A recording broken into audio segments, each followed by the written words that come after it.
can't stop eating these grapes. They're so good.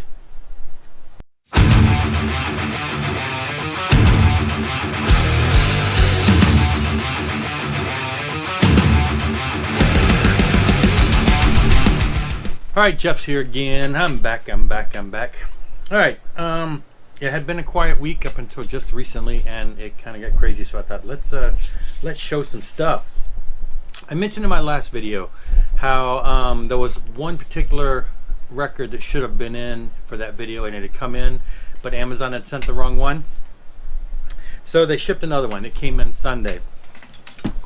And as usual, it was the Circle of Dust I was looking for. The box came in. The box says right there, Circle of Dust. But for the second time, this is the album I got.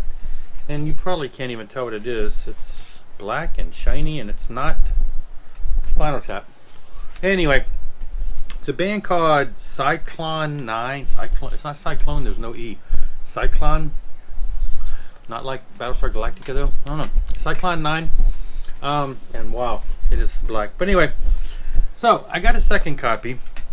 Frustrated again. So I wrote them. Well, I responded and said, you sent the wrong item again. Please send another one. 2 days went by and it didn't even look like they shipped it.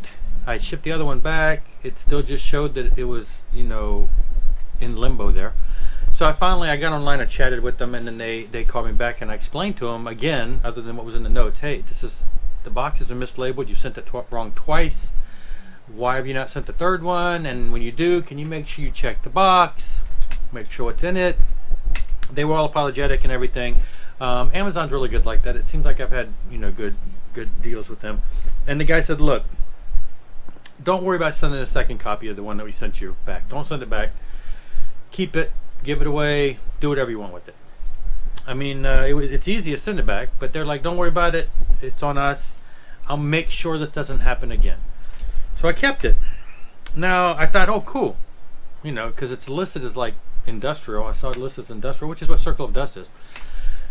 Then I pulled them up online. I listened to them on Spotify. This album is a 2009 album, and it's just been reissued like 2 weeks ago on vinyl. It's double vinyl. I thought, well, that's cool. Double disc set, maybe I will like it. I picked up and listened to it, and it's kind of an industrial black metal, which is why the album's black, I guess. No, it's way outside the realm of what I would ever spend any time listening to. I watched one of their videos from a while back, and they've got a cool look, and it's I love the music. The guy's vocals are just real screechy, and it just sounds like noise. I don't know. I got through one or two songs. I thought I'm not going to keep it, so I'm keeping it, but I'm going to try and sell it or something. But anyway, finally, 2 days later, I guess they fixed it, and into mail comes what I actually ordered: the Circle of Dust. I should put them on this side. Circle of Dust. Now, I mentioned these guys. If you go back to a video I did on Celldweller that got very few likes and very few watches, because I guess people don't really know who they are.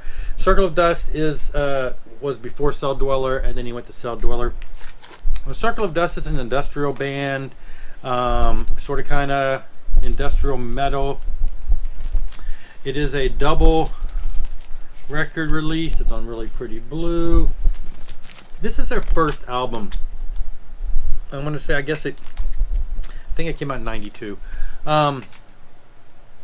It was released in the Christian realm, and it's got some, you know, spiritual type lyrics on there. But if you know the whole story, there's a movie actually out there on Circle of Dust, and it tells the whole background and everything. And you know, he was a church-raised kid who got into this. But you know, the music he makes is not necessarily labeled Christian, and he just happened to get picked up by a label that had released a lot of Christian stuff. REX Records had done some stuff in the beginning with them. Anyway, but it's a great album, and yes, it was classified as a Christian release. Don't let that scare you. It's just a phenomenal album. Check him out. Now, like I say, he's been for the past more than 10 years doing Celldweller, and it's sort of similar vein, but a little less metal at times. Anyway, new albums just coming out, Into the Void by them. Looking forward to it. And that's Cell Dwellers, who I had mentioned in that full video I did with a bunch of their stuff in Circle of Dust. So this is thrilling, great to have. I'm hoping they maybe release the other Circle of Dust on vinyl, but this is still probably one of my favorites. You know, I never stopped. There's two versions of this. One that was released, and then he went back and cleaned up some stuff and redid some stuff and put some additional songs on a re-release.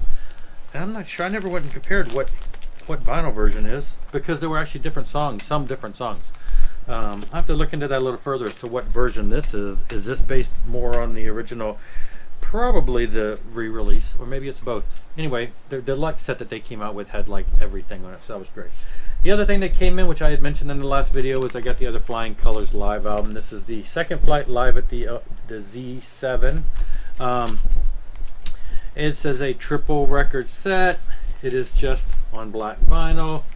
It was brand new. I got it for a good price, like 20 something dollars, like 20, under 25.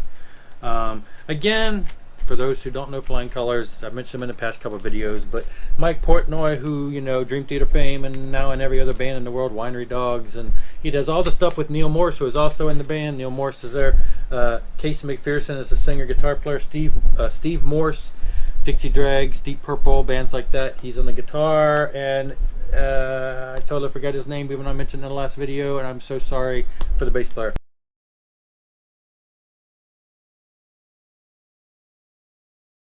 Great stuff. Kind of their non-prog commercial appeal hard rock. Anyway, so like I said, there was I have all their studio albums and live albums on CD, and then was getting their vinyl releases, and I got their first and third, but I never had sought after the live ones, so I figured I better get them before they disappear. This one was 2015, 16. 15, and then the other one I showed the other day, the triple vinyl also there, was 2013. The thing I discovered about both of these is both of these vinyl releases have a bonus vinyl track.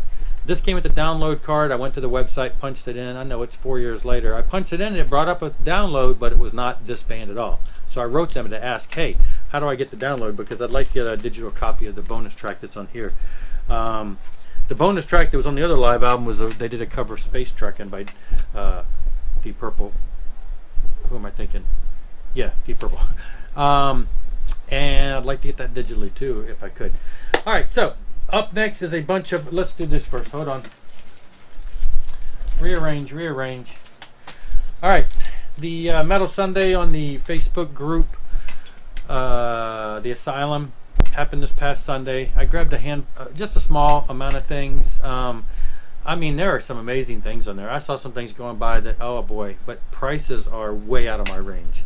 Way out of my range. There was a copy of the first Sabotage album with the blue cover and everything. Oh, I would die for that. No, I wouldn't. I would love to have that. That's kind of a grail. I just can't spend 160 bucks for that. Or Sabotage, a couple of their other albums, you know, 100 bucks here, 100 bucks there, just stuff like that I couldn't do. But I did pick up a couple, and these are all courtesy of Rob Caldwell, whose name you might know if you're in the Christian metal scene, at least, because he does a lot of the remastering for a lot of the reissues that have been coming out in the past few years. So anyway, he sells a lot of stuff. I don't know where he gets it. He's posting some of the most phenomenal stuff, and some of is the stuff that I really would love to have that's way out of my price range. But a couple things I was able to grab. These are just generic things, except one which is, to me, was not generic. But anyway, and that's the first one I'll show, is Dokken, Back in the Streets. Now, it's on red vinyl, very pretty. You may or may not be familiar with this, depends on how big of a Dokken fan you are. I discovered this many years ago on digital format on like a digital trading site. So I've had a copy in that sense. But okay, so what this is what was it? Dokken's first album came out in like 81 or something, 81, 82. But this was Dokken tracks that were recorded by the band in 1979. This particular vinyl issue was like 1989, so it's a relatively, you know, a later release. This is not like a 1979 record, but it is a 1979 recording. It's on red. Red vinyl there, and it's got the original band. It's George Lynch and Don Dokken, and oh, this has Juan Grauscher on it, the bass player who later went on to be with Rat. He also appeared on the back of the first, I guess it was on the first Dokken album too. But so he was in the band at this point, and so this is cool. It's an import, Germany, I want to say, yeah, Germany. So it's kind of a flimsy cover, but. And what it is, it's got 4 studio tracks and 2 live tracks. But they're all songs that are not on the first album by Dokken. So it is something different. It's not like just, hey, these are demo tracks that later went on the first album. So it's really cool. Like I said, I've had the digital version for a handful of years, but to have this as a vinyl issue, even though it did get issued 10 years later in Germany, still loving it.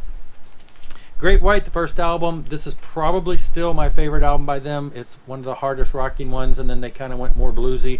I have the next few albums after this, so this was kind of to complete my, now I have all the first 4 or 5 albums, but this was an essential one. I just had been holding off on it. You know, it's not too expensive online. I just held off on it. But when it popped up from Rob, I'm like, I'm buying some other things, might as well save shipping or whatever and grab it there. So yeah, I grabbed that.